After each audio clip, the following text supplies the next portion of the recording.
Daesh और अफ़गान तालिबान की तो आपस में कोई कोऑर्डिनेशन नहीं, एक दूसरे के दुश्मन है, लेकिन ये रियासत पाकिस्तान के ख़िलाफ़ दोनों लड़ाई में मसरूफ़ हैं और हमले भी करते हैं, एक दूसरे पे भी हमले करते हैं पाकिस्तान के अंदर, और उनका टारगेट मुश्तरका है। ये एक बड़ी इंटरेस्टिंग चीज़ है।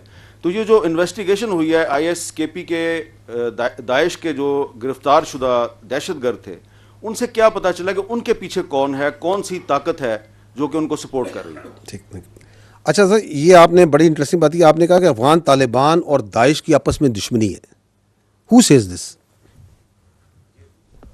सबको पता है, क्योंकि इनकी अफगानिस्तान में एक दूसरे पे लड़ाई होती है, एक दूसरे से लड़ाई, और पेशावर में इन्होंने एक दूसरे के लोग मारे।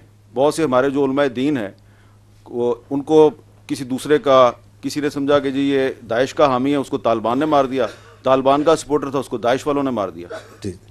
अच्छा, मैं इस पर यह अर्ज़ करना चाहूँगा कि ये जो दाइश हो, अलकायदा हो, TTP हो, फितना अल ख्वारिज, फितना अल हिंदुस्तान हो, ETIM हो, जो भी हो, दे हैव नो आइडियोलॉजी।